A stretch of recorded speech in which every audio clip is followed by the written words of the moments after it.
Good morning. We will now begin the morning bell chant. You can find a handout inside of your pamphlet. Feel free to chant along if you're comfortable.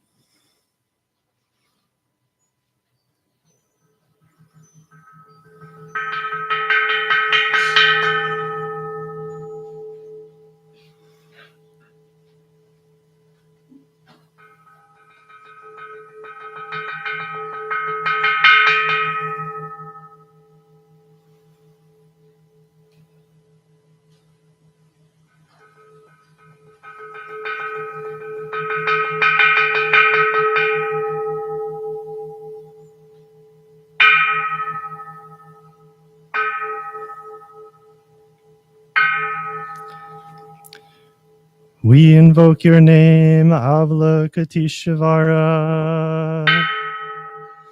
We aspire to learn your way of listening in order to help relieve the suffering in the world. You know how to listen in order to understand. We invoke your name in order to practice listening with all our attention and open-heartedness. We will sit and listen without any prejudice. We will sit and listen without judging or reacting. We will sit and listen in order to understand. We will sit and listen so attentively that we will be able to hear what the other person is saying and also what is being left unsaid. We know that just by listening deeply, we already alleviate a great deal of pain and suffering in the other person. We invoke your name, Manjushri. We aspire to learn your way, which is to be still and to look deeply into the heart of things and into the hearts of people. We will look with all our attention and open-heartedness. We will look with unprejudiced eyes. We will look without judging or reacting. We will look deeply so that we will be able to see and understand the roots of suffering and the impermanent and selfless nature of all that is. We will practice your way of using the sword of understanding to cut through the bonds of suffering, thus freeing ourselves and other species. We invoke your name, Samantabhadra. We aspire to practice your vow to act with the eyes and heart of compassion, to bring joy to one person in the morning and ease the pain of one person in the afternoon. We know that the happiness of others is our own happiness, and we aspire to practice joy on the path of service. We know that every word, every look, every action, and every smile can bring happiness to others. We know that if we practice wholeheartedly, we ourselves may become an inexhaustible source of peace and joy for our loved ones and for all species. We invoke your name, Kashidigarbha. We aspire to learn your way of being present where there is darkness, suffering, oppression, and despair, so we can bring light, hope, relief, and liberation to those places. We are determined not to forget or abandon those in desperate situations. We will do our best to establish contact with those who cannot find a way out of their suffering those whose cries for help, justice, equality, and human rights are not being heard. We know that hell can be found in many places on earth. We will do our best not to contribute to creating more hells on earth, and we will help transform the hells that already exist. We will practice in order to realize the qualities of perseverance and stability so that, like the earth, we can always be supportive and faithful to those in need. We invoke your name, Saraparibhuta. We aspire to learn your way of looking deeply with the eyes of non-discrimination in order to see the true qualities of others. Whenever you meet anyone, you bow respectfully and say in appreciation, I respect you deeply. You are a future Buddha. We vow to look deeply into ourselves, to recognize the positive qualities that are there, to accept and to love ourselves. We vow only to water positive seeds in ourselves and in those around us. By doing so, our thoughts, words, and deeds will give rise to self-confidence and acceptance of ourselves, our children, grandchildren, and all those we know. We vow to look deeply with the eyes of non-discrimination to see that the joy and success of the other person is also our joy and success. We vow to behave and to speak with humility and respect. We vow to practice loving speech to help people who underestimate themselves see that they are wonders of the universe. We know that only when we are able to transcend the barriers of a separate self shall we be able to transform the superiority, inferiority, and equality complexes and realize true happiness and freedom.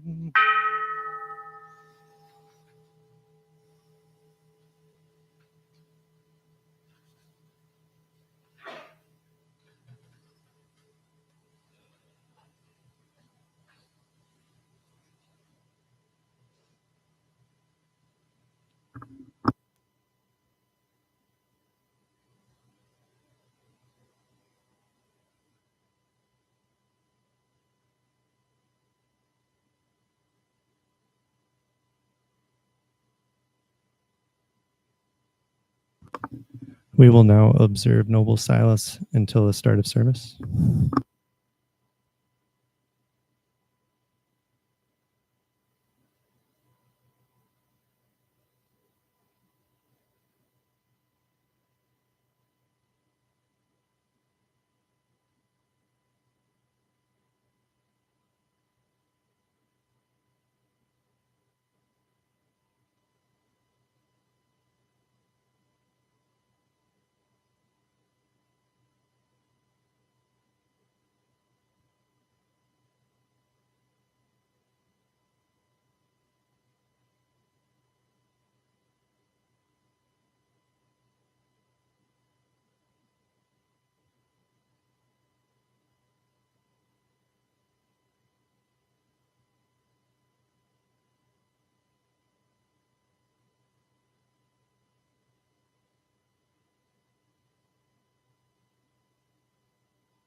And you'll find within your booklets the incense offering.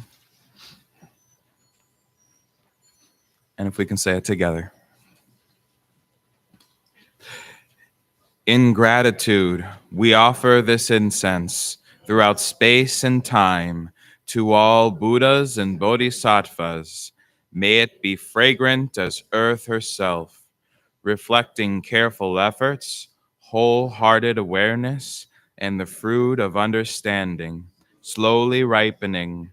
May we and all beings be companions of Buddhas and Bodhisattvas.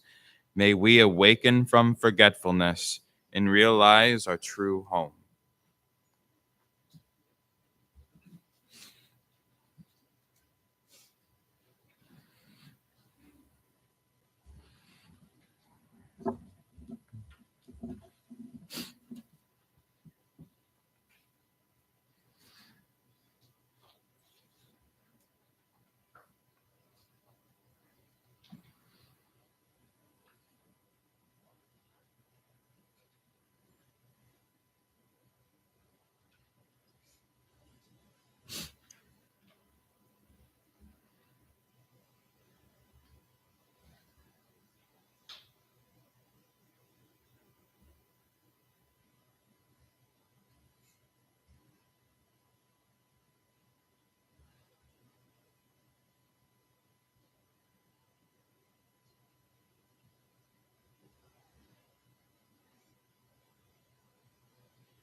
Good morning.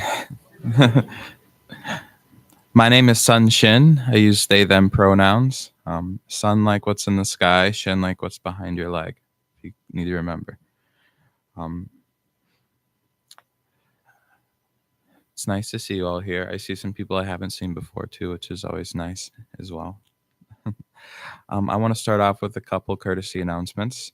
So, anybody who needs to step away, or if you have some kids that need a break, there is an area downstairs right through those curtains. There's some toys down there. There's also a water fountain, an extra bathroom. So if you need to step out, feel free. And also, as people are coming in, and make sure that you're aware if there's groups of people that want to sit together. So if you need to adjust, we always get a little packed in here. So just be aware. Also, if you need to walk across, we ask that you don't walk in front of the dais, but instead you can kind of come through the back, just out of respect for the space. And then when we chant, just make sure that we're all chanting together. Don't chant over or under anybody else, and you should be good to go.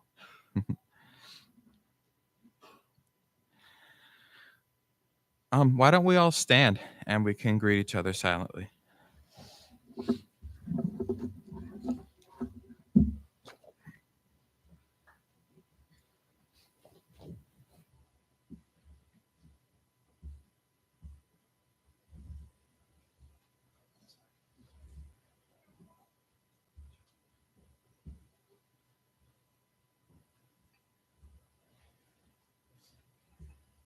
And together, let's turn to page 7 so we can chant the 3 refugees.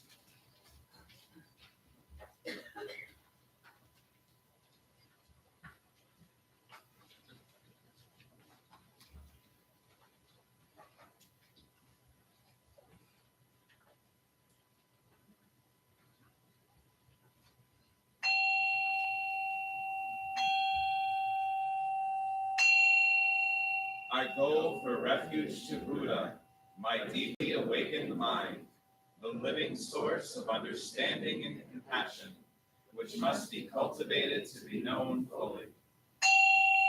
I go for refuge to Dharma, the path of mindful living, leading and healing, joy and enlightenment, the way of peace, which must be cultivated to be known fully.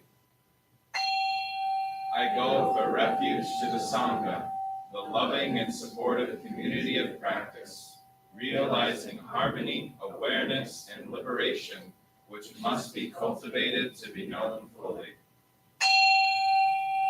I am aware that the 3 jewels are within my heart. I vow to realize them. I vow to understand living beings and their suffering. I vow to cultivate loving kindness and compassion and to practice joy and equanimity. I vow to live simply and sanely, content with few possessions, and to keep my body healthy. I vow to let go of all worry and anxiety in order to be light and free. I am aware that I owe so much to my parents, teachers, friends, and all beings. I vow to be worthy of their trust, to practice wholeheartedly, so that understanding and compassion will flower, and I can help living beings be free from their suffering. May the Buddha, the Dharma, and the Sangha support my efforts. May the Buddha, the Dharma, and the Sangha support my efforts. May the Buddha, the Dharma, and the Sangha support my efforts.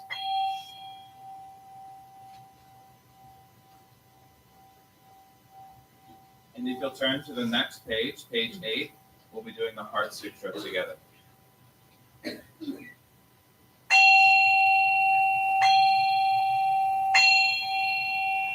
Dhamma Prajna Paramita Hridaya Sutra The Bodhisattva of great compassion from the deep practice of prajna, paramita, perceived the emptiness of all five skandhas, and delivered all beings from their suffering. O Shariputra, form is no other than emptiness, emptiness no other than form. Form is emptiness, emptiness form. The same is true of feeling, thought, impulse, and consciousness. O Shariputra, all dharmas are empty. They are not born nor annihilated. They are not defiled nor immaculate. They do not increase nor decrease.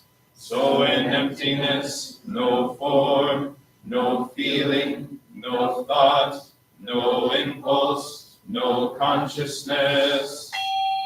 No eye, ear, no song, body, mind, no form, sound, smells, taste, touch, or objects of mind, no realm of sight, no realm of consciousness, no ignorance, no extinction of ignorance, no old age and death, no extinction of them, no suffering, no cause of suffering, no cease from suffering, no path to lead out of suffering, no knowledge, no attainment, no realization, for there is nothing to attain.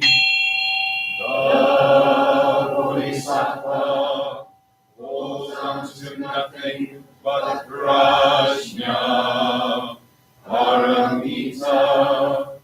Therefore, the mind is clear of any delusive hindrance.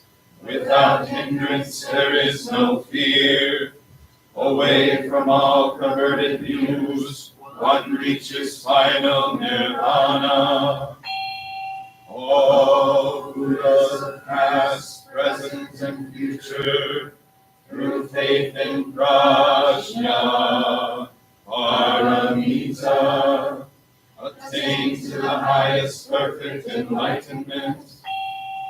Know then the prajna, paramita, is the great Dharani, the radiant peerless mantram, the utmost supreme mantram, which is capable of allaying all pain. This is true beyond all doubt. Proclaim now the highest wisdom, the prajna, paramita. Gate, gate, paragate, parasangate, bodhisattva. Gate, gate, paragate, parasangate, bodhisattva. Gate, gate, paragate, parasangate, bodhisattva. Dharma, prajna, paramita, hridaya, sutra.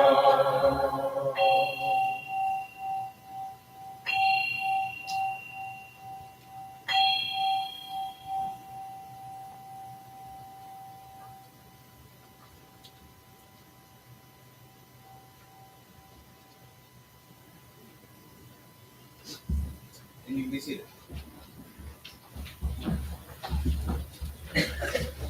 Thank you.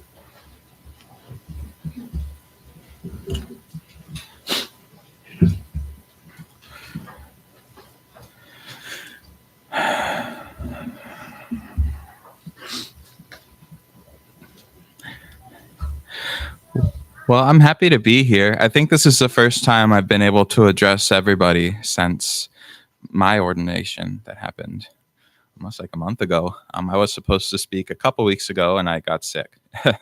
So thank you, Igesu, for jumping in. It's one of the things that I really appreciate about being a part of the Sangha here is having a really good group of people that we can pull on and support each other. So I really appreciate that. I'm actually going to start off by showing you a chant that we do every time we put on our robes. And you don't have a copy of this, so you'll just have to listen. Sorry. It's also not in English, so.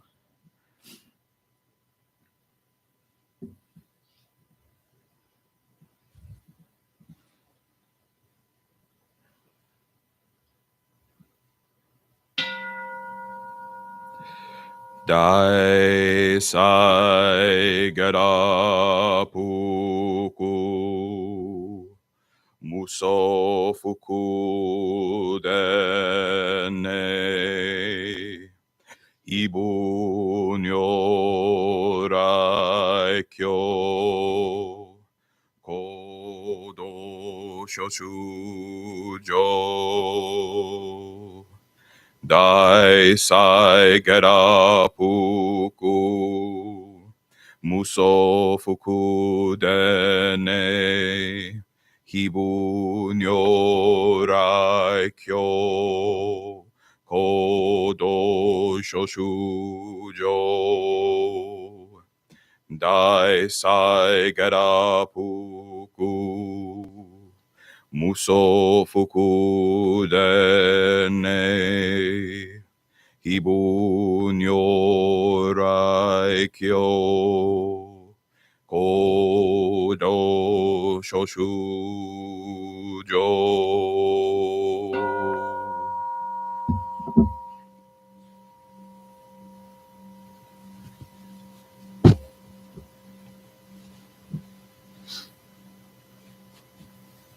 Thank you.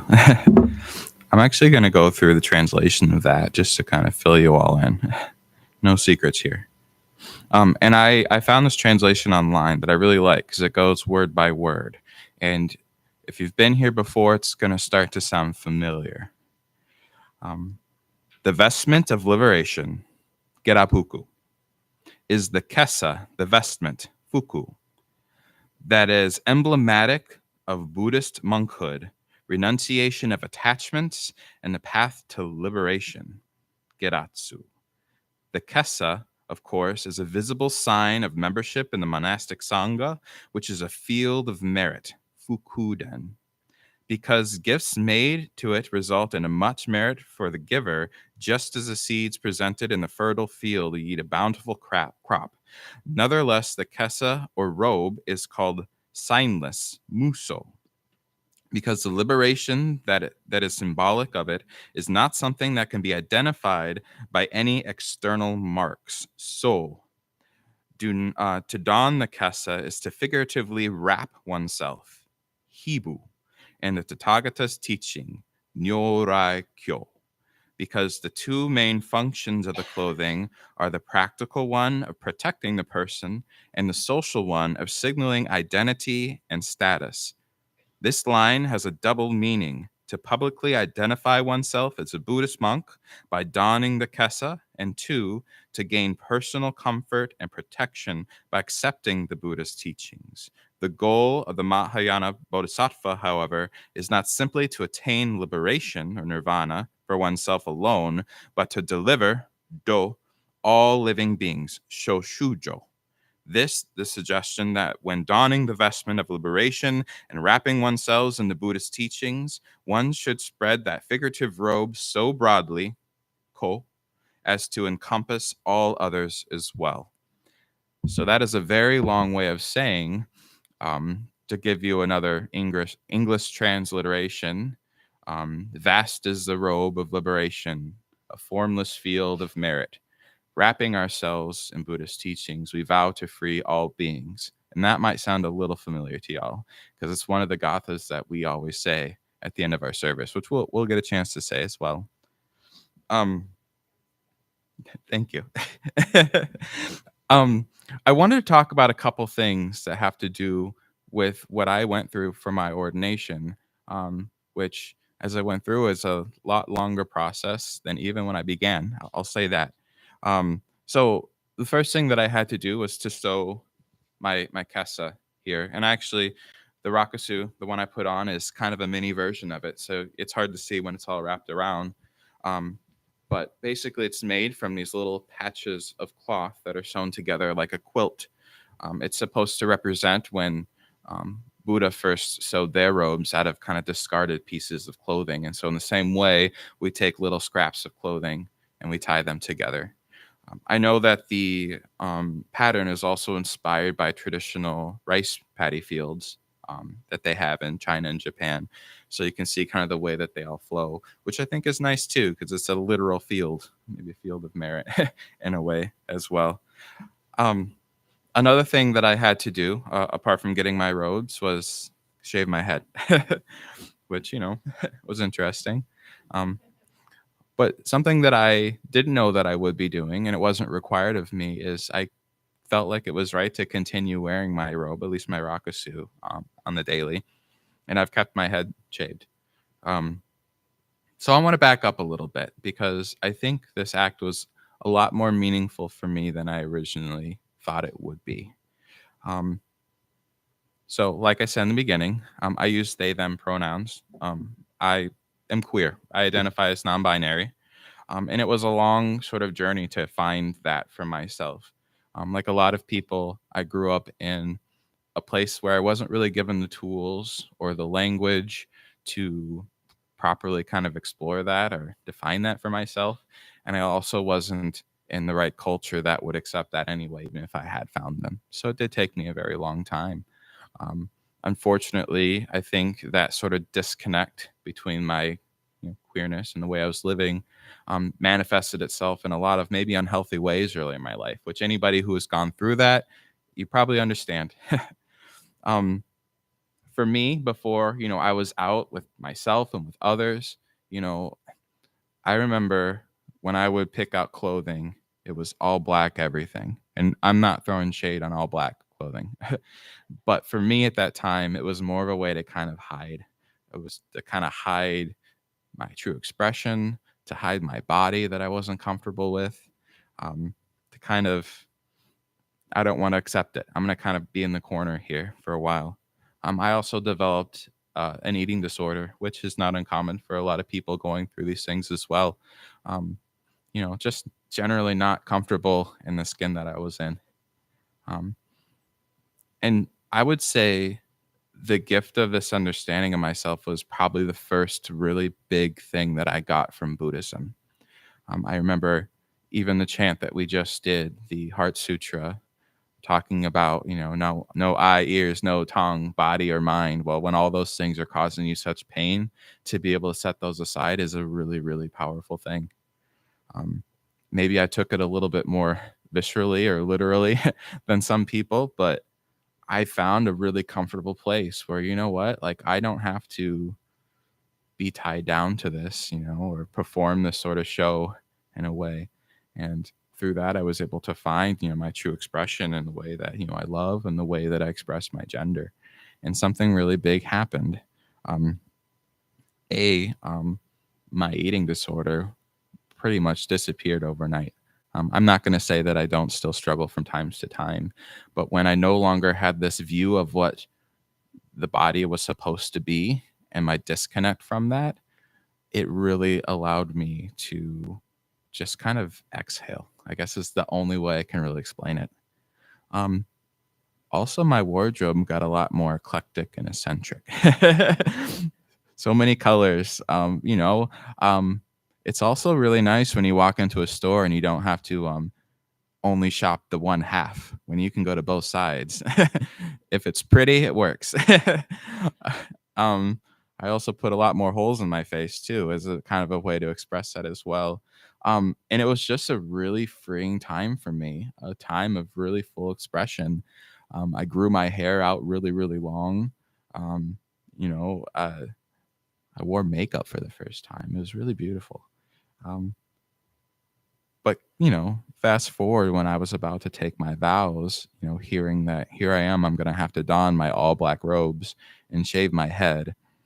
And it kind of gave me a little bit of flashbacks to back to, this is basically what I was before I came out, before I was really comfortable with myself. And I thought, what is that going to mean? Like, how's that going to feel? Talk about, body dysmorphia, which unfortunately, I'm sure there's other people in this room that felt that, whether that has to do with your own queerness or just not feeling like you fit that mold perfectly. But something really cool happened. Just as my original sort of spark allowed me to express and connect to all these new avenues, when I shaved my head and when I donned my robes, it was almost, instead of returning, almost like I exited the whole game. In a monastery, there's no difference in the attire between male bodies, female bodies, other bodies. Everybody shaves their head and everybody wears the same clothing. Which, can seem like a little bit of a dystopian nightmare, but at the same time, it's kind of nice not having to kind of play the game. When I shaved my head, it was like a release, trying to find, hair as an expression, as a piece of who I was. And, whether that was trying to fit some sort of box that society gave me, to on the other side, trying to vehemently express, no, this is who I am. And finally, when I shaved my head, it was like, I'm just going to leave it. I'm going to take all of that and I'm going to put it on the ground and I'm just going to be free. And it was really, really powerful. What I had thought would be a very dysmorphic time for me was actually extremely liberating. Talk about fields of liberation. And the same when I wear my robes, I don't feel like I did when I was wearing my all black hiding clothes back in the day. It feels very freeing, which is kind of odd because you wouldn't think wearing a uniform and looking like everybody else is going to be freeing, but it really was. So if you know me, have heard me talk, I think that talks are useless unless you can take something from them home with you. And I want to see if there's a way, because I know not a lot of you wear robes or shave your head, and you don't need to. But I have a question for all of you, and I actually want to see hands raised here, okay? Who right now currently is wearing one of their favorite articles of clothing? Yes. Okay. It might be a whole outfit. It might just be like a new pair of socks, right? Maybe a t-shirt you really like. Clothing is so much more than just something you wear. It can be a big piece of expressing who you are, but it can also be a gigantic act of self-compassion. It can be telling the world, this is who I am. This is who I'm comfortable being. It can be that pair of sweatpants that says, I'm not going to play the game anymore. I'm just going to put this on and watch Netflix. And that's really self-compassion as well. Just as when we're putting on our robes, we kind of chant this magical mantra to imbue some sort of magical power to it. Now, I don't know if I believe in magic, but I do believe that life is more fun when you do. I think taking that same intention when you put on your favorite pair of socks, that this isn't just a pair of socks, this is a way that I'm going to connect to compassion, and it's going to start with myself. How do my feet feel when I'm wearing these pairs of socks? How's that going to improve my day? And how is that compassion going to come from me and spread to the rest of the world? Maybe it's a jewelry, a necklace that you wear that's really meaningful. And how can you imbue that with some sort of magical power that every time I put this on, I'm going to remember. I'm going to remember how long it took me to come to the place that I am now, and how this is going to be a symbol, a reminder of that, and how I can echo that out to everybody else around me as well. You don't have to shave your head. You don't have to sew your own robes to get magic out of this. In a little bit, we're going to be chanting this chant together, at least the translation we do here. And it's kind of hidden in the middle of some other ones. But I hope after hearing this, it's not going to sound the same anymore. I hope you take this as an invitation to put some of that magic into what you wear, to how you wear your hair, to the jewelry that you wear, and transform it to a reminder that this is something bigger than that. This is a promise that I'm going to be compassionate towards myself, and a promise that I'm going to take that compassion and echo it out around me.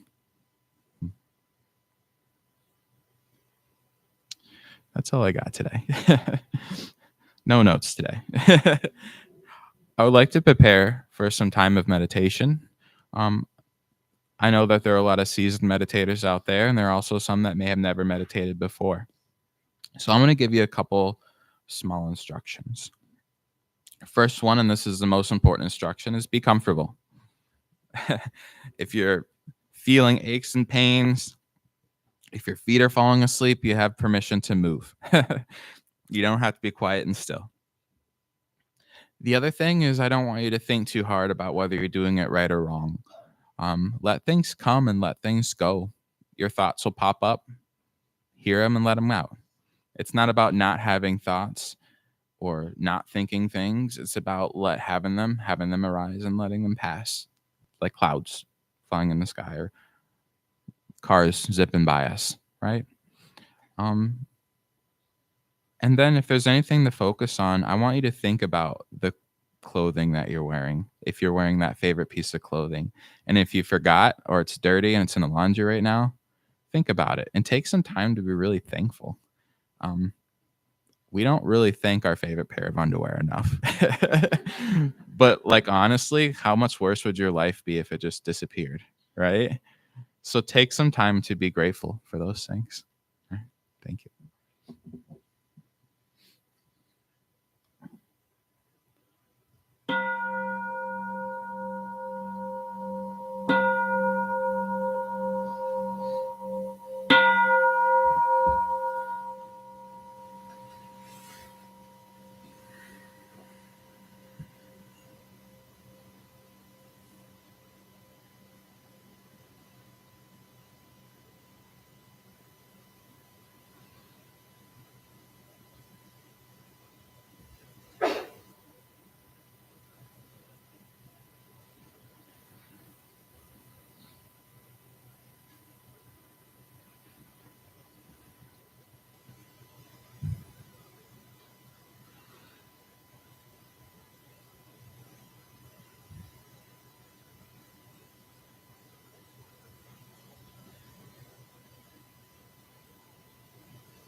I'd like to take some time to bring up any joys or concerns that anybody may have. You can also share your favorite article of clothing too if you want. Good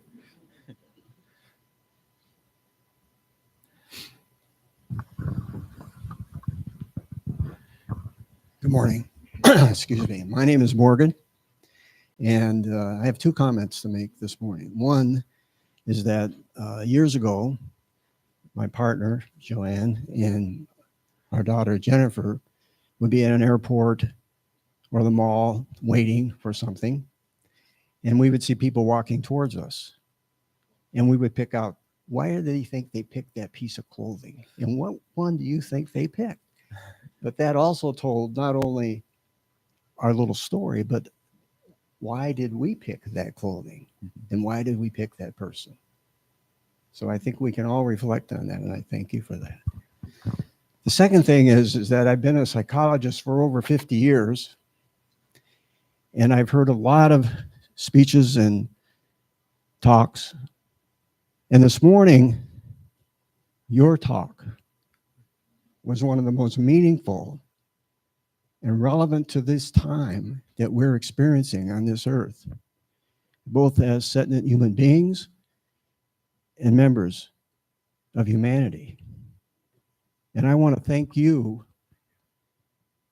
and applaud you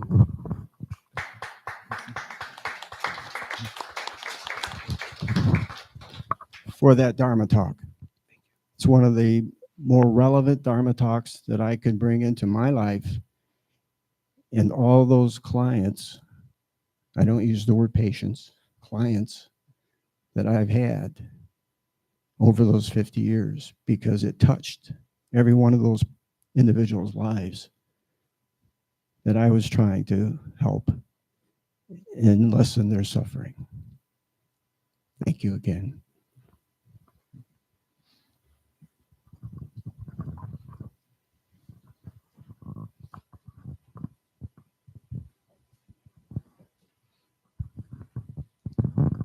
I am Difeng Su, also known as David. I have two joys. One is to just look around and see this temple full.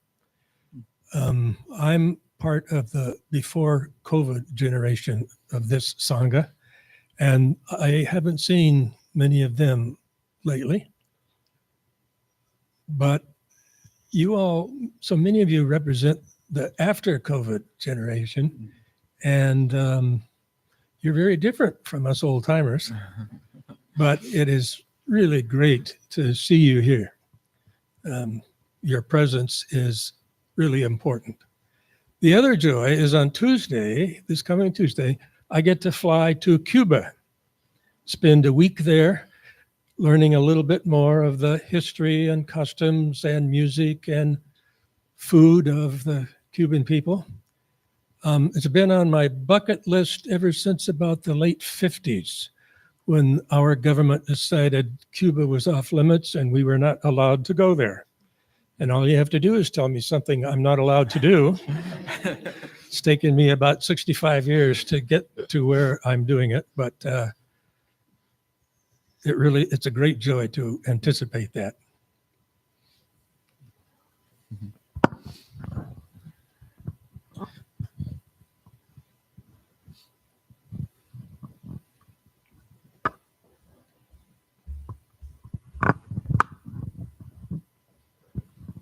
Hi, everyone. My name is Joey.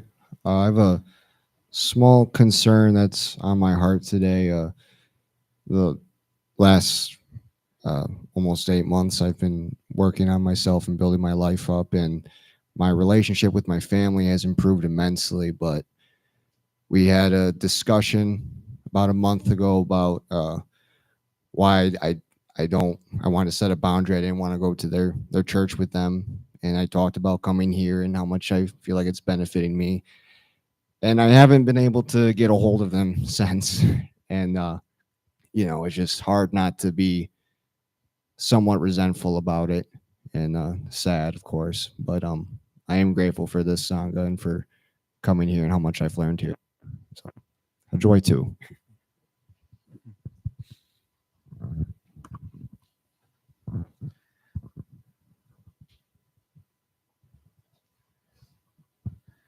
I have couple small joys. This was the first year that I got to file my taxes jointly with my spouse. And what that meant was I got to just sit there while they did it. And I will say this was the easiest tax season I've ever had. So maybe that's more of a gratitude for my spouse. Also, it is my grandfather's birthday today, so I'll be joyful for them too. So 89. They're almost to the 90. So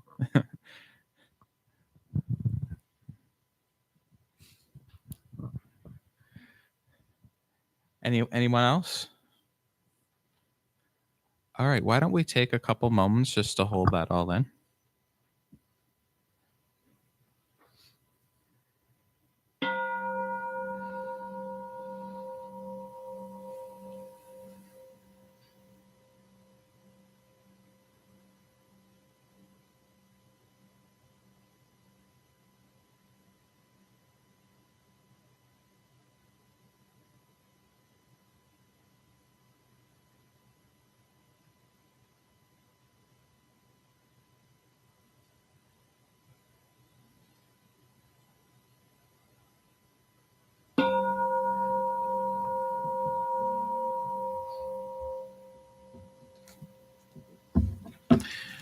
I have a few announcements.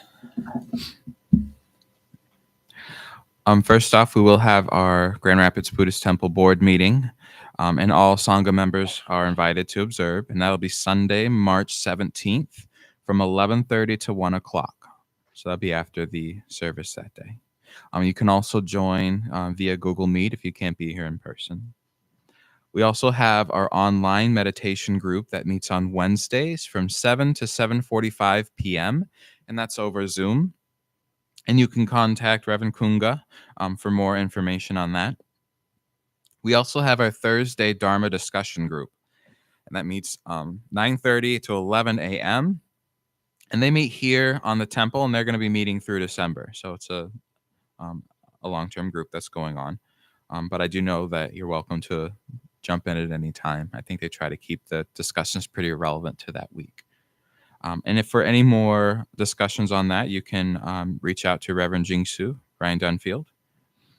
We also have our Spring Silent Retreat, Saturday, April 27th, from 8 a.m. to 5 p.m. at the temple. And we'll have more information in the newsletter, as well as you can also contact Kunga for more information. We have our Buddhist-based recovery meetings. Mondays, 6:30 p.m. We have meditation followed by the meeting, and then that's at the temple. Wednesdays at 6:30 p.m. at the Alano Club, and then Fridays at 10:05 a.m. Here at the temple or via Zoom. The other thing that I'd like to kind of just talk about is we do have our weather notice. So in the event of any severe weather, we're going to be sending e-alerts and also posting all of our social media platforms. So if you are subscribed to our newsletter, you should be able to get those, as well as if you follow us on any of the social media platforms. Do we have any other announcements that I haven't discussed? Good morning. My name is Kate or Ambo, and this coming Tuesday. Okay. Good morning. This coming Tuesday, a group of Sangha members will be cleaning the temple. It's done monthly, and we could use your help in clearing the Dharma floor today. The chairs can remain where they are, except for those. If we could fold those up and put those behind the curtain, I'd appreciate it. And also, if you could pick up the mats and cushions, if you're able, and put them through that curtain. There's a closet there. Put them in there. Thank you. And if everybody just takes their cushion, we'll get it all done in like 2 seconds. I have a couple end of service courtesy announcements. So, like you just said, make sure that we help to kind of put the cushions away, and we'll have people back there kind of helping cull the chaos, I guess, because if everybody's running in one spot at one time. So, also, if you can, just return the chant books, closed, and then we'll have somebody going around and collecting those as well. And then most importantly, If you are new here, we do have tea downstairs. We usually like to kind of gather and chat. And if you are not new here and you see somebody who's new here, you better introduce yourself or I'll be mad.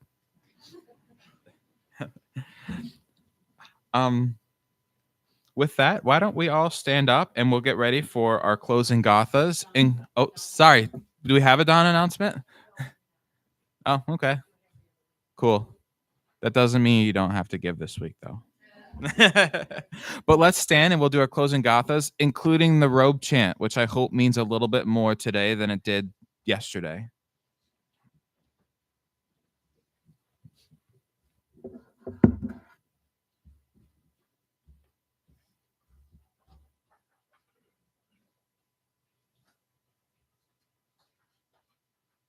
And that's found on page 9.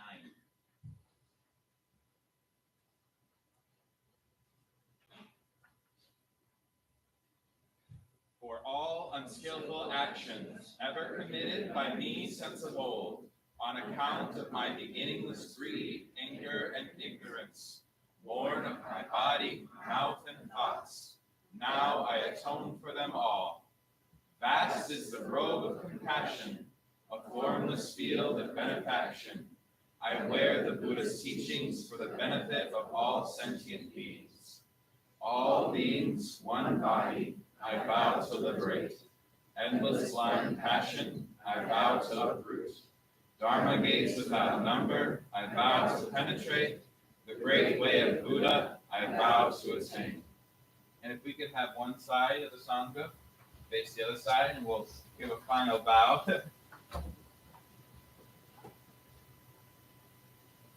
Thank you all for coming. I hope to see you downstairs.